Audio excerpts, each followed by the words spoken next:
So, hey everybody, it's Danielle and Stephanie here, and we're welcoming an amazing guest today, Liz Walker, who's zooming in from Brisbane, Australia, and we're so excited to have her.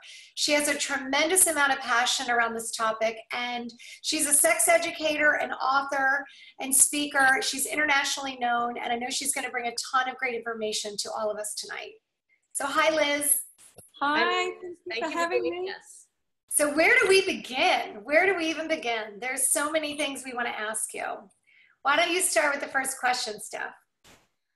Well, Liz, I'm so grateful to the program that you've done for Culture Reframe, and I think maybe that's a good place to start because a lot of the stuff that we put on our site might have scared some adults, and I want them to realize that they can kind of get their arms around it, and there is a very easy, not easy, but there's a very step-by-step and very well done website that they can go to. So maybe you can talk about your work with Culture Reframe.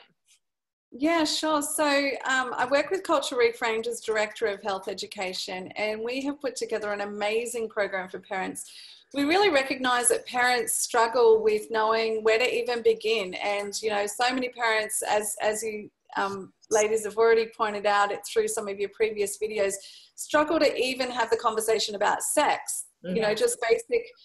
And it's not just one conversation, it needs to be regular conversations and layer upon layer. And then you say, okay, now we need to talk about porn. And so parents kind of give that glazed over look as like, I don't even know where to begin with that.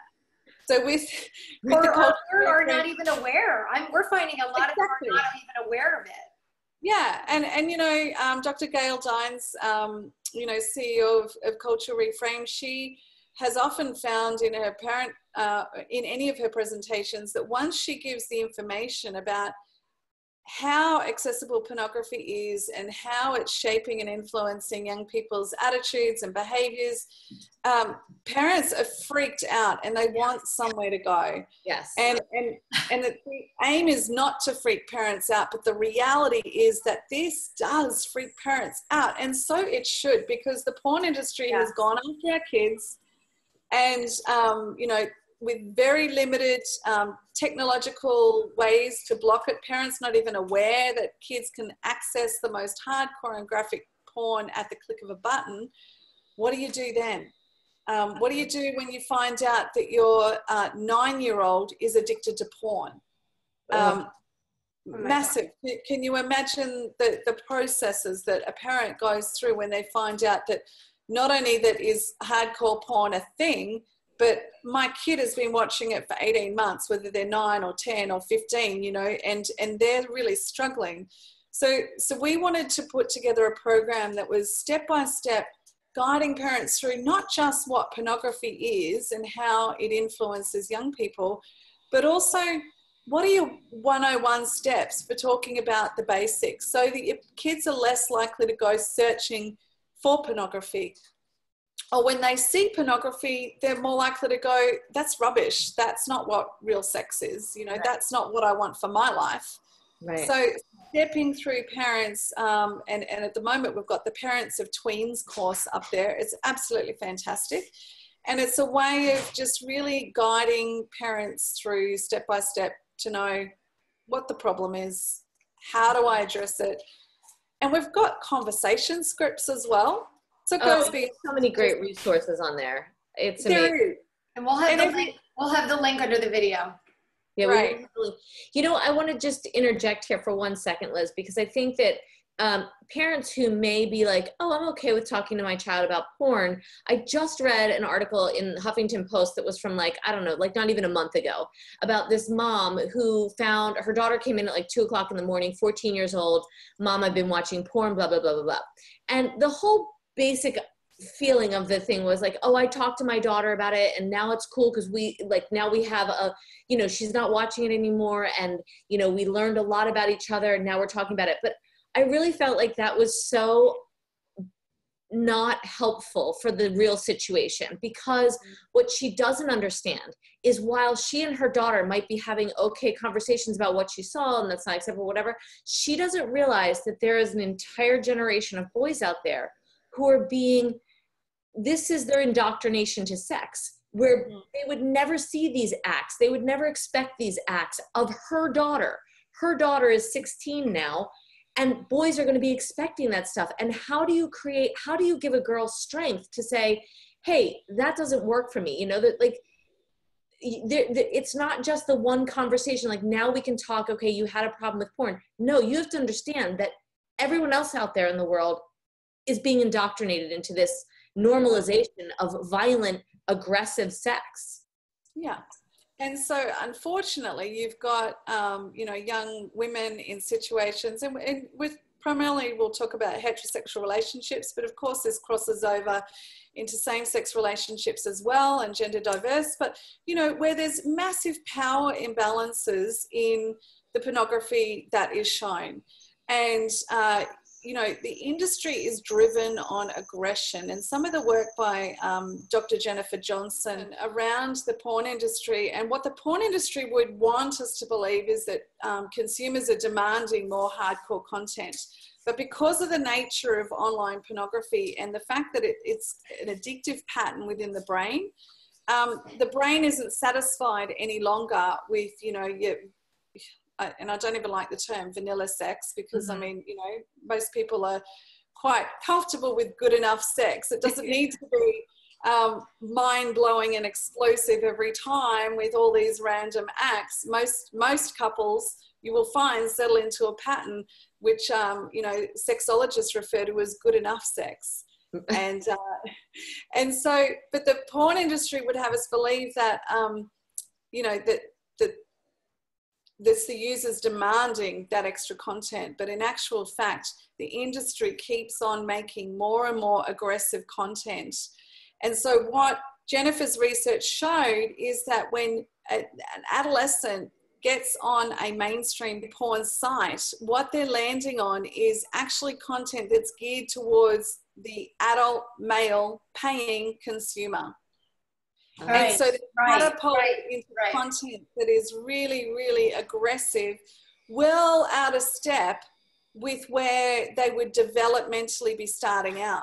Right. So it's no wonder that we're seeing adolescents or young guys wanting to have rough sex with girls, because, you know, they've catapulted into a world that is completely out of step with where they would usually have been. Right. And so, you know, it's just totally shifted the landscape of you know, where their sexual experiences and expectations go to. Right. And I mean, that going back to what I was saying, that's why I think like culture reframe is so great. The idea that you keep the conversation going, and the idea that you get to see that this is not just your individual problem in your family, that this is pervasive in the entire like world that they're walking out into. Exactly. Liz, I loved when I just recently listened to one of your videos, and you talked about it just being a public health epidemic. And that's really what I keep like, as a mom, and just the more I go down this rabbit hole, the more I just feel really immobilized. Like, oh my God, like this is the world. This is not, it feels so big. It feels so big. And it is. And it is. Yeah. And the fact that it's not being talked about, and the majority of people that I know don't even know it's going on, is like, I just want to get on the top of the mountain and scream from the rooftops, which is, I guess, what we're trying to do here. Yeah. But knowing that there are resources like what you're describing, and just pulling our heads out of the sand. Yeah. Yeah. It's so important. And I mean, we've got some new content coming for the Culture Reframe Parents program soon, which is specifically around what to do when your kid's really struggling with this, you know. And one of the things that we say in one of the modules that's coming up is, you know, there's a professional that works with youth who are addicted to pornography. And his clients tell him that within 3 to 5 clicks, they're addicted. Oh, God. So 3 to 5 visits, you know, so not just clicks, but 3 to 5 visits. So they might watch once, feel drawn back to it. Within 3 to 5 visits, they're already feeling completely addicted. Because what you've got to understand is, like orgasm, in a sexual relationship is one of the most powerful things that we can experience. It's amazing, right? And when you pair that with something that is unreal, okay, so it's on the screen, it's a hyperstimulus, it's referred to. Right. So it's something that is hyper, above and beyond. Yes. And so a user will go from screen to screen to screen to maintain a level of dopamine and arousal within their system that is not what the body is naturally designed to do.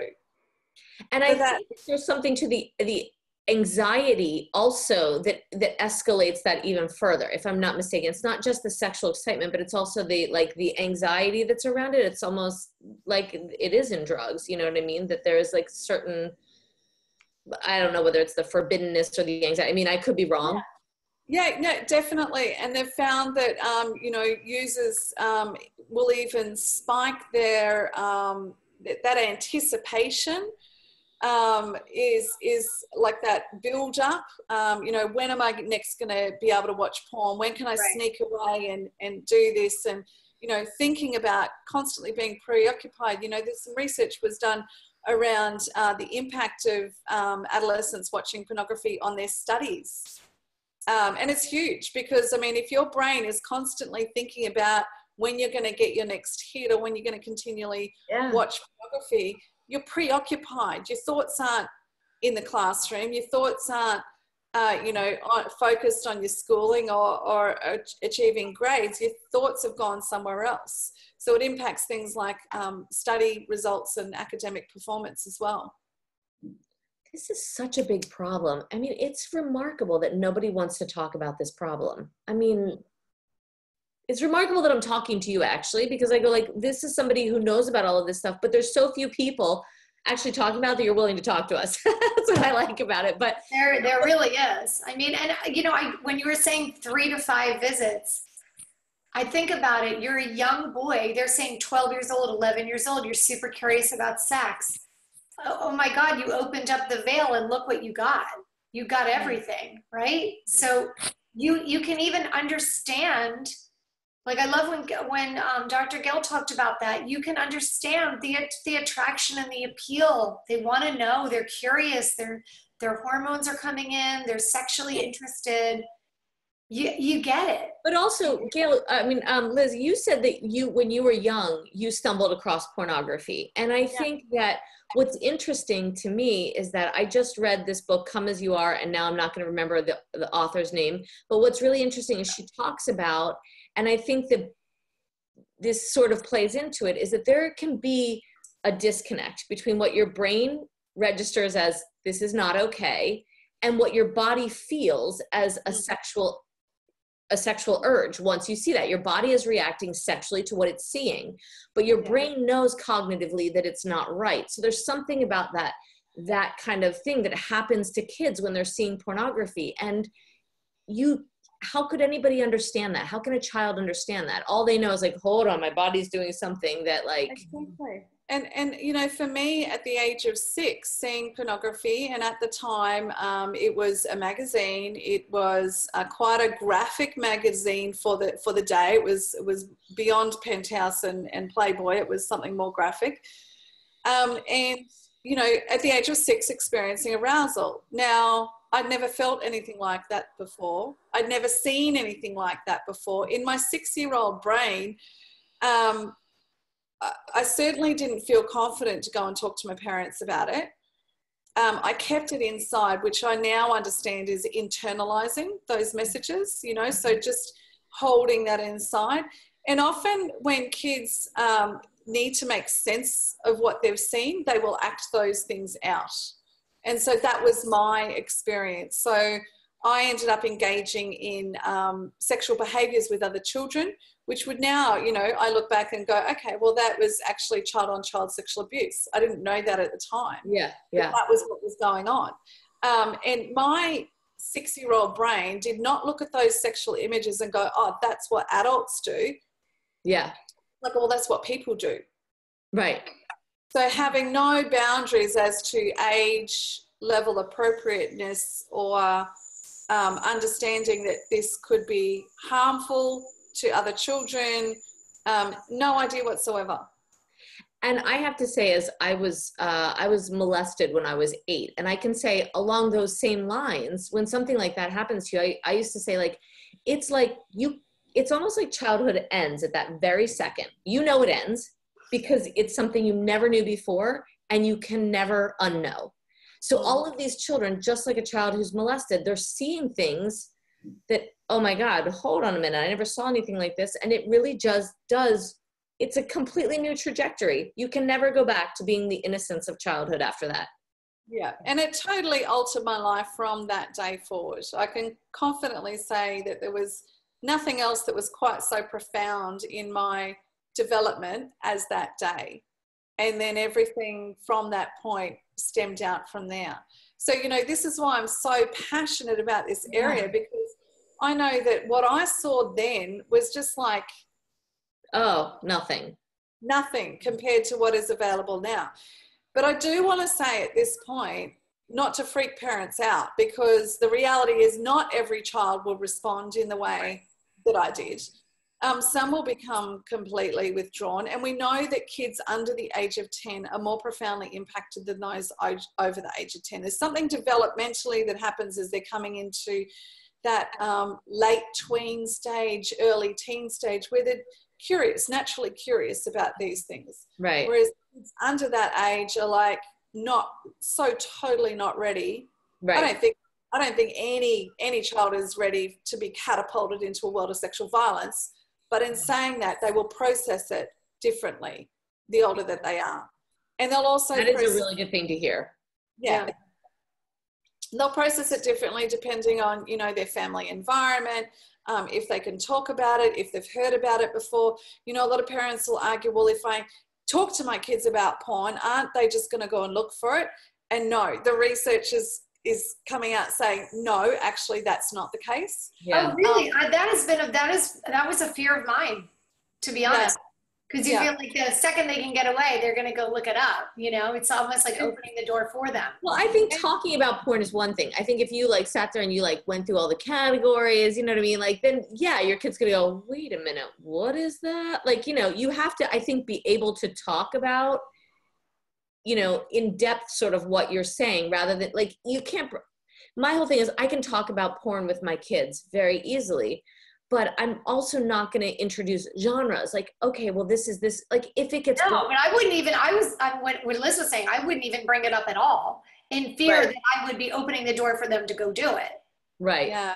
And the risk of that is that your kids are going to be around other kids at school who are talking about it and are seeing it, who are watching it. Yep. And so you're actually leaving them more vulnerable to it. Yeah. So the flip side is, there was a research paper that came out just recently saying that the more parents talk to their kids about pornography, particularly if it's through a critical lens, the more likely as teens progress through adolescence that they will take a negative view of pornography. So it's once again comes back down to parents being really well informed and knowing that it's a problem in the first place, and then knowing what to do about it. So the Culture Reframe Parents program really takes parents through understanding even the types of language and giving our kids an understanding. Well, what is the term hypersexualization? What is body image? What is bodily integrity? You know, where are these messages coming from through pornography that I need to counteract? So it's about being on the front foot rather than on the back foot. Right. You know, this is just a question, Liz, because I've found, well, I don't know. I don't know that I mean, my son's only 14, but I really feel, and Danielle didn't really kind of get it until recently. I said to her, for the documentary, I really, really wanted to find a porn star, because I feel like this idea that porn stars are actually really enjoying what's going on in these videos is much more powerful coming from them saying, hey, listen, this is not pleasurable. I mean, there's enough videos online that, you know, I mean, I don't want to show my son maybe a porn star talking about what graphically happened to her where she was abused in a scene. But I do think even in the parent model, like that it is powerful. Because I did sit down with my son and I said, what do you know about porn stars? if you've seen one, and if you're clicking on the video, then you should know what you're agreeing to, because you're agreeing to that girl being either sex trafficked or whatever. I said, you know, they don't live, the average lifespan is 38. You know, they have a 3-month, you know, expiration period in porn, and then they're out on the streets hooking. You know, they don't live long because they do drugs and they get fed drugs and alcohol. They're numb when they're having sex on those scenes. So I know that that's not every kid, every parent can talk to their child about that, but I do feel like as human beings, we are compassionate somewhere inside of us. And when we know that what we're doing is harming another human being, I mean, this is why we all try to buy meat that's not like, you know, sustainable farming, you know, where we're not abusing animals. I mean, by the same token, how can you then abuse a girl knowing that she's maybe been trafficked or, you know, harmed filming a video? And understanding the whole way that the industry gains consent from their performers. Oh. You know? It's that the way that the industry tries to gain consent is, you know, you sign up, we're going to go and do this film shot. Often they'll turn up and there'll be the whole crew there, and they will say, well, you know, today's the day to do something that you didn't sign up for, whatever that may be. Right. And they're like, well, but I didn't sign up for that. They go, well, you're here now. The whole crew's here. The other performers are here. If you want to get out of it, then you need to pay us. You need to pay us to cut the contract. You know, so they go through it with it. And then at the end, they make sure that they film, get them on camera saying how much they enjoyed it and how much they would do it again. And they make that a mandatory requirement, because otherwise you don't get your paycheck. It is this to me, when I saw this, there's actually, I don't know if you saw the video. I think her name's Raven. Did you see Raven? God, I don't remember what her last name is. Raven Lee or something like Raven Lee. I think that's her name. She just posted a video. I think it was like in November, about her being sexually assaulted. She went through that whole thing. I showed up. They made me say in the video what we were going to do. I was okay with it. I gave them my stipulations. I had a signal. I was going to tap the guy on the back if it got violent or too much for me. She tapped him. He did nothing. She tapped him again. Doesn't listen. And she then starts crying, feeling sexually assaulted, but she has no choice. She's like, now I have to pay my rent. I've signed up for this. I've gone through 8 hours of brutal sex in this filming, and I'm forced to sit in a video, putting my arm around him saying, hey, I'm okay with what happened. No, I wasn't sexually assaulted. She's like, I went home, I cried, and I sat in my shower for her, but I had no choice. What do I do? It's totally, I mean, it's happening all the time. Rape is happening on porn sets all the time. And I mean, to start with, you've got performers who are most often have experienced some form of sexual abuse before they even begin. And, you know, if you think of the way that trauma operates, the body remembers the score.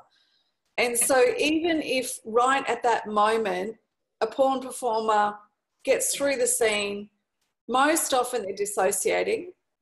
So they're literally trying to go outside of their body or into another space to cope with it.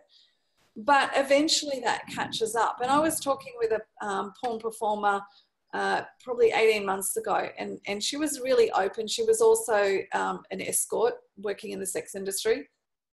And I was talking with her about, has the industry changed like over the last 10 years? Because she's been in this industry for quite a while. She said, oh yeah, absolutely. Now, if you don't, like, anal used to be something that was, you know, highly rare. Rare. And now, unless you put that as like, you know, I do that all the time, then you're not going to get clients. And I asked this particular performer, I said, how many times have you been raped? And she said, I've lost count. I'm like, how do you cope with that? And she said, oh, I dissociate. We all do. And I said, so you're telling me that every girl that you know in the industry dissociates to cope with sexual abuse? And she said, yep. And anybody who tells you they aren't is lying. It's so heartbreaking. It's so you know what's so heartbreaking to me? I literally feel like people get so like, oh, prostitutes, oh, these girls on whatever. And I said, there is nothing but love and compassion that comes out of my heart for these girls, because no one wants to feel like that. No one. No one. It is so heartbreaking. I mean, there's been, I get the industry newsletter, an overarching industry newsletter. I've lost count of the amount of emails that I've received over the last 12 months of another porn performer is dead. You know, and usually it comes out days later that it's been suicide, and it may not be an official publication, but you'll see a thread on Twitter or something, you know, from suicide, because the industry, it's so, like, you can't put yourself in that type of scenario week in, week out without there being a cost, you know, without there being a cost either emotionally, physically, or mentally.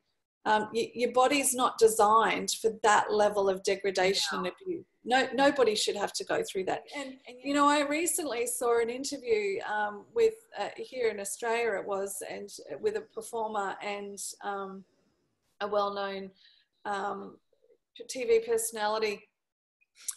And the performer was really, really articulate, but there was a point in the interview where she went from being articulate, and you saw her alter ego flip in, because he was referring to a particular scene where she was raped on the scene.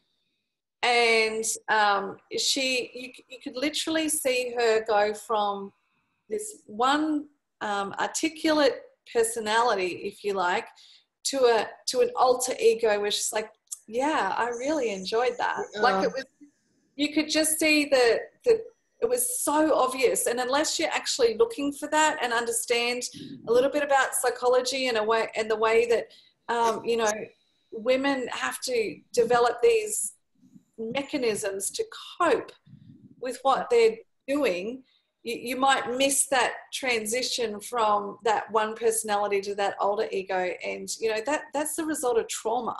That's the result of, you know, just dissociating, making some sort of coping mechanism to deal with what they have to deal with on a regular basis. So, I mean, you are right. It's so upsetting. And unless people have a bigger picture of how the industry shapes this, and this is what I talk about with critical porn analysis, we have to have a wider lens, you know, and often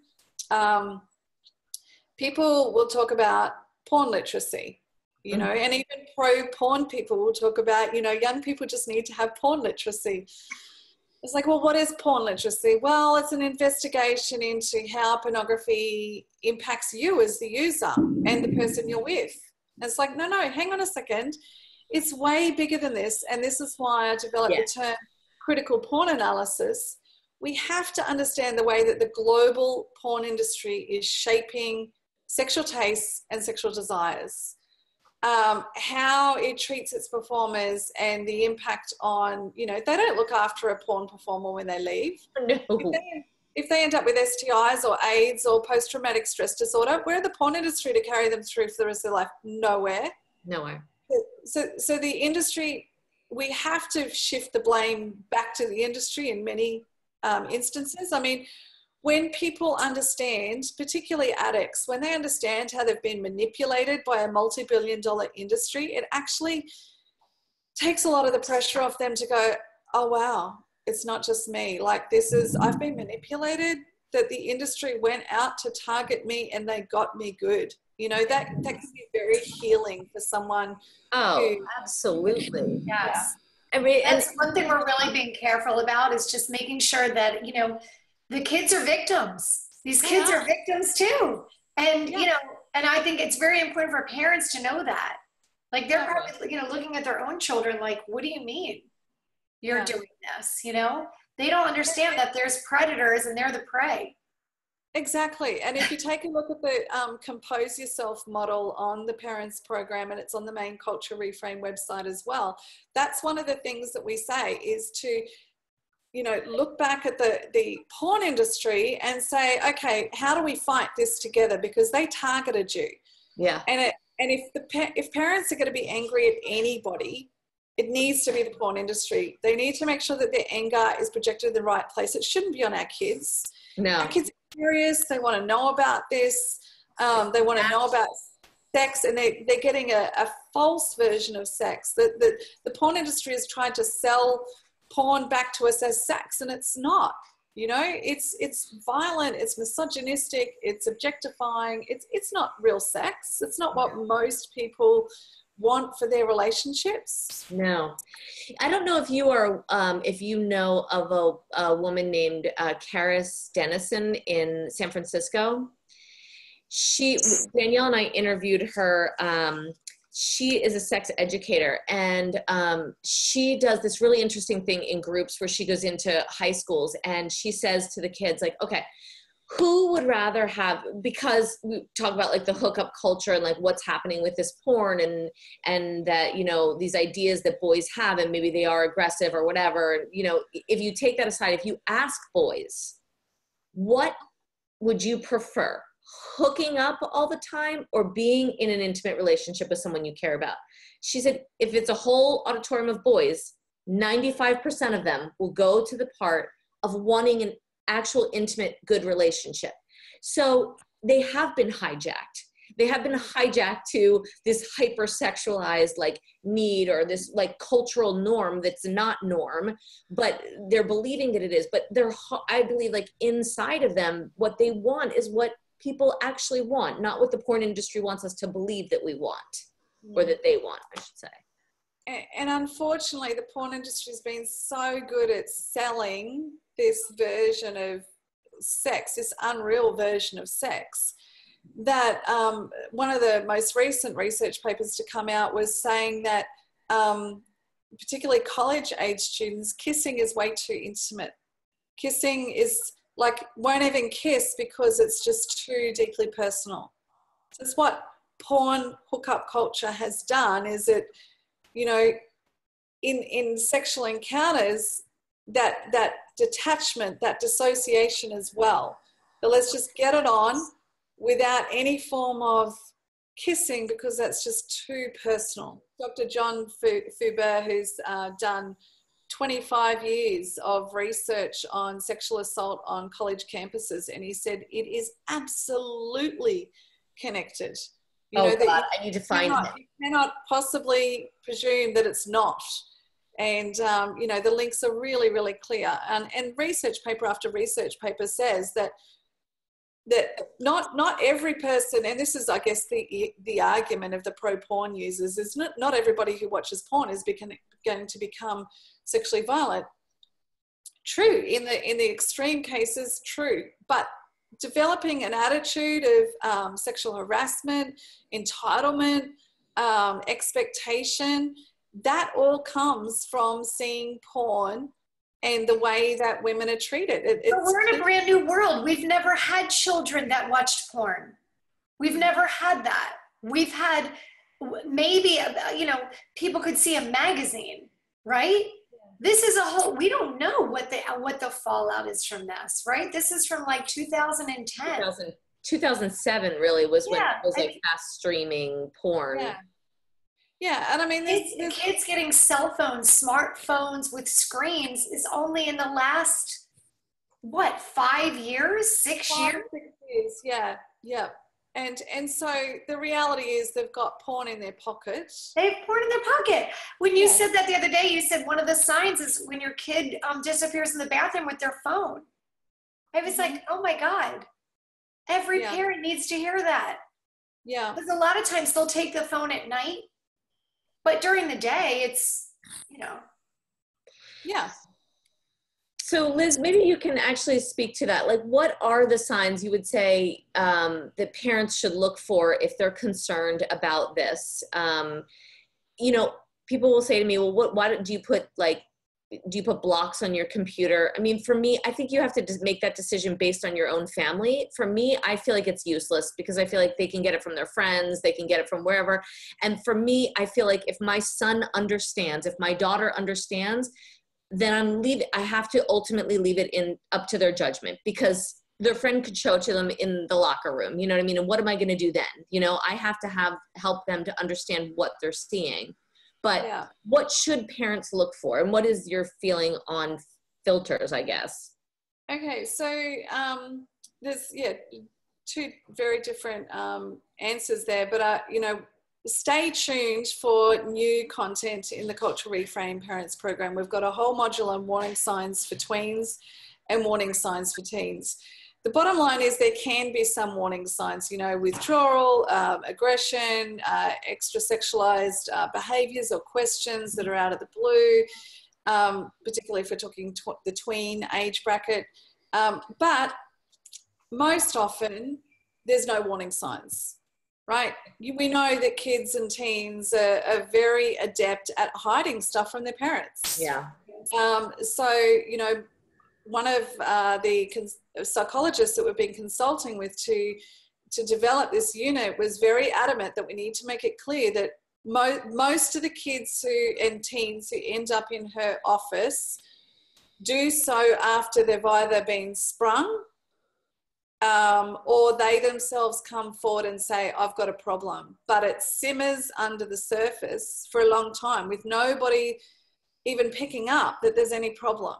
You know, you might just think it's a moody teenager that's, you know, going through another phase. They've withdrawn. They're a bit more quiet, you know. Well, why would you have any reason to be suspicious? Because don't all teens get moody and withdraw at some point? Yeah, absolutely. So I would say for parents raising young kids in particular, do whatever you can to block them and prevent them from doing it, but still not at the expense of a conversation. And having a conversation with a 5 or 6-year-old can be quite difficult. Yeah. But if they've got a device, you have to. The moment that they have a device, you have to be talking with them about the potential for what they can see and that they're never in trouble if they see it. They need to come to you and let them know of any concerns so that you can help them unpack that. But I think that's true. I mean, my youngest is 11. So I think it's a lot different. I would never want her to stumble across it, but we've had so many conversations about it at this point. I just feel like, and my son's 14, then it goes up from there. So it's like, they can get around it. But when you're little, yeah, absolutely. I think that's really helpful. So they know. I have to say, I was focusing more on like 11 and 12-year-olds. Until I heard your video, I wasn't realizing how young a lot of this was going. Yeah. I thought it was more, you know, when they came to like a kind of the hormones are coming in, they're interested in sex, they start looking for it. Well, I was surprised any age, you know, and even YouTube for kids, like there's content on there that is not suitable for kids. You've got videos on Roblox and, popular gaming themes or sites, software that, you know, you've got that's been hijacked by, there's a term for it, I can't remember, but these videos get hijacked. So the video on Roblox will go along quite normally. And then all of a sudden there'll be one character raping another character within that. Oh, yeah. I kid you not. On YouTube. On YouTube. Oh my God. Yeah. And they'll pick on things like My Little Pony or other popular, themes for little kids. And they will, I wish I could remember the name of it.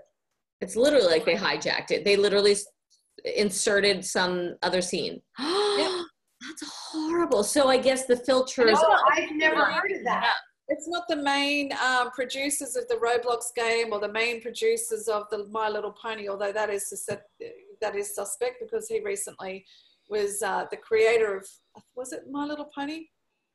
I may be wrong. My Little Pony's had some weird stuff about it, so I think you're probably right. Yeah, there was something come out the other day that one of the creators of a popular children's themed cartoon character was, convicted of child pornography or child sexual exploitation material. So, so you can never be too careful about what your kids are seeing. And unfortunately, it is available. These sorts of things are available on YouTube for kids. In addition to my work with Culture Reframed, I work with eChildhood. I'm chair of eChildhood, and we're mobilising responses to address the harms of pornography on children and young people.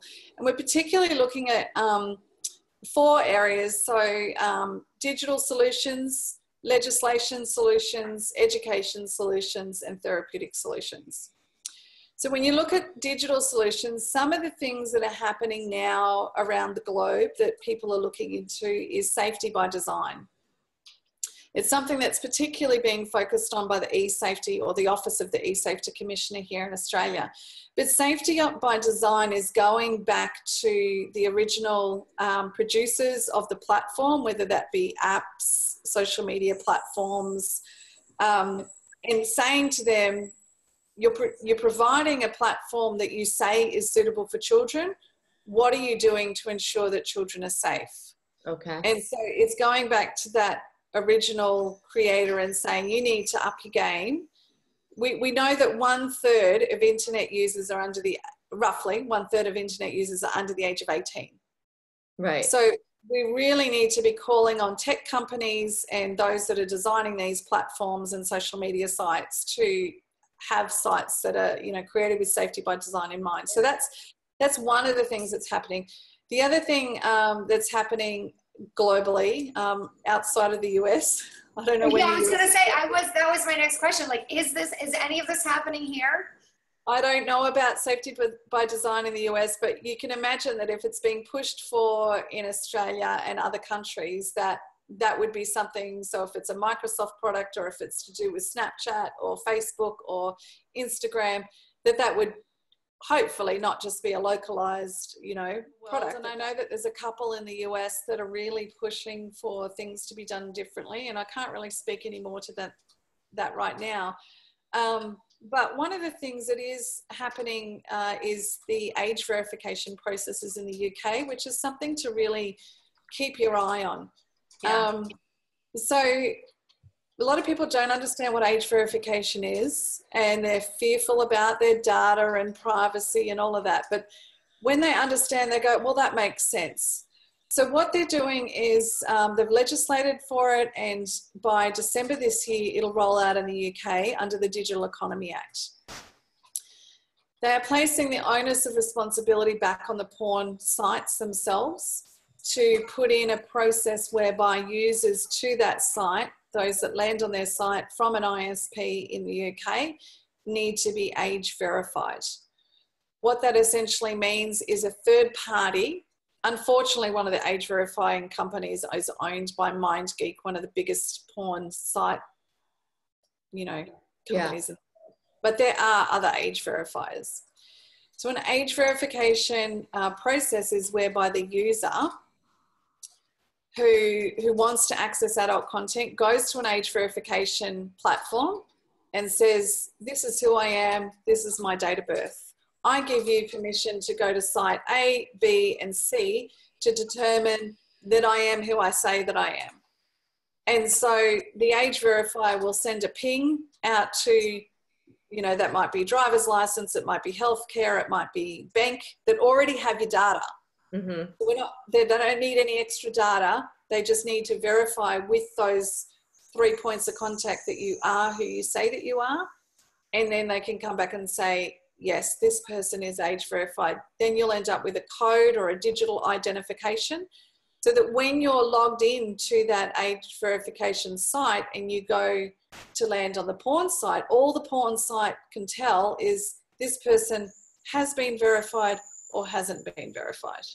Wow. So it's quite a good system that we've come up with. And of course, I know that New Zealand's waiting to see what happens. I know that Sweden's waiting to see what happens. Australia's waiting to see there's lots of different countries that are looking to wait and see what happens in the UK as they roll this out. Yeah. We have it on good word through one of our advisors for eChildhood that this will work. And so we're really hoping that it does work, and that it is a practical way that we can start to reduce the amount of content that's available for kids. Yeah. You're never going to be able to block it all, but that's not a reason not to start. Right. So I have a question just about that. can you take someone else's number, and how do, like, I'm just imagining that, like, there's someone who's going to say, oh, I have my dad's number. And is it only valid for a certain number of hours or a certain amount of time or a certain website, or how does that work? So I think the ID is supposed to be assigned to the individual user. If there's user error at that within the home, well, you know, that's the same as what can happen now anyway, you know. Right. Kids, even now, if you have filters and blocks in your home and you know, one of the parents to get around it, not secured, you know. And the thing is, teens who really, really want to access content will still find ways around it. Yeah. The big thing is protecting as many children as possible. Mm-hmm. So we're talking, you know, 3, 4, 5, 6, 7, 8, 9, 10, 11, 12, 13. Like, you know, I would, as I say, you can never filter without a conversation. You know, you always have to be having conversations, because ultimately you want your kids to understand how the industry itself is so exploitive and links to a whole range of health and well-being issues as a public health approach. So you want to have as many conversations as possible, but also whatever we can do technologically. If technology facilitated all of these problems, we said before that this wasn't even an issue 5 years ago, 6 years ago, before mobile phones, and kids kept mobile phones, porn in their pockets. But now it's just such a huge issue. So whatever we can do to reduce access has definitely got to be a plus. See this: if you had the ability to whisper into the ears of millions of parents, what would you say? I would absolutely say, don't kid yourself. Your kid is growing up in a hypersexualized, pornified culture. And that means, as parents, we need to do everything that we can to make sure that they're getting accurate information and prepared for the real world. This is the world that they're growing up in. And it's not the world that we grew up in. No. And I mean, that's the thing that I'm realizing. So, like, for my own children, I'm like, even for I talk to dads, you know, and they're like, you know, hey, I watch porn, you know, and they're kind of like diminishing that that has an impact. I'm like, and I literally have to say to them, but you're an adult. You're a 40-year-old man. We're talking about your 11-year-old son. Yeah. Yeah. And we're also not acknowledging the impacts of the broad scope of it. So if we look at things through a critical porn analysis lens, we would say the influence of the global industry, which we've already covered quite comprehensively. We're talking about the way that pornography impacts sex, gender, power, and relationships. You know, how it's infused into relationships and quite often has a negative effect. So for instance, there was a survey recently in Australia that said that like 24% of all relationships are breaking up due to pornography being a factor within that relationship. Some other statistics out of the States have been much higher than that. So, you know, the way that people are using it positively, so they say, or negatively, the impacts long-term on their relationships. And you know, thinking that they're isolated, that they're on their own, you know. Fact is, they're not on their own. So, you know, and it affects every single area. That's the mental health and addiction. Like in the 5 areas, there's global industry, sex, gender, power, and relationships, sexual exploitation and its links to human trafficking, child sexual exploitation and the ways that, you know, even the theme of teen porn, for instance, how that's generating a whole new level of predatory type behavior, a curiosity for younger and younger sexual encounters with teens and children. And then you've got the mental health and addiction. So, you know, through those 5 lenses, whoever professes not to be impacted by pornography in any level, you've also then got, like, I would say, you know, maybe 50% of the population who is, and they're often suffering in silence. They don't realize that it's, you know, happening outside of just their own home. They don't know they don't know where to go for help. I know. So we do have lots of links on the Culture Reframed website, so I really encourage. This might be the best resource in the world, honestly. I hope so. I mean, I don't know that there's anything better out there, and you're really the voice. I'm so privileged to be able to work with Culture Reframed and to really address this head on. And I mean, parents are a frontline defense.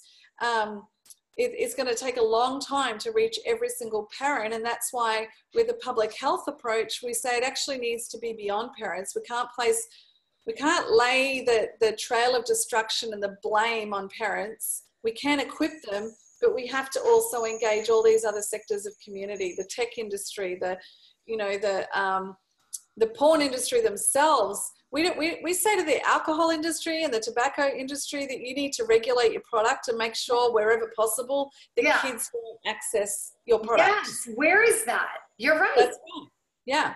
We don't Where's just our government? I mean, it's crazy. Our kids can't even buy an app on iTunes without being age appropriate. They can't buy a cigarette.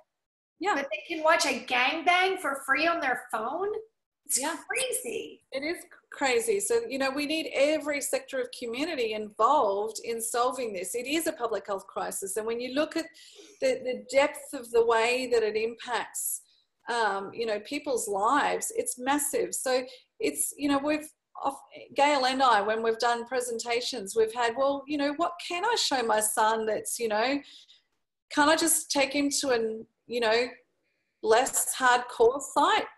It's like you clearly don't understand the way that the industry works and manipulates to pull in users to see more graphic content. You don't understand how the industry is money driven and will do everything they can. You need to teach kids how this is a predatory industry, and it leads into all of these other areas of public health implications. Exactly. Porn is the biggest disconnector. It disconnects us from the ones that matter to us the most, the ones that we love. Yeah. And, Gabe Deem, he's an amazing, on one of his videos, he talks about how he tells his, the users on his forum that, porn will never love you back. No, it won't. No, it won't. I love his videos. They're amazing. Yeah, it's so relatable. Thank you so much for your time. You're a wealth of information. Thank you for helping us. We're really trying to just sound the alarm bells to other parents like us. Awesome. That's so good. So thank you very much. You're so welcome. So good to be here today. And thanks for having me. I hope that people got lots of great information. Oh my God. May this all change. I know. Together. It has to be everybody, hands on deck. We can do this.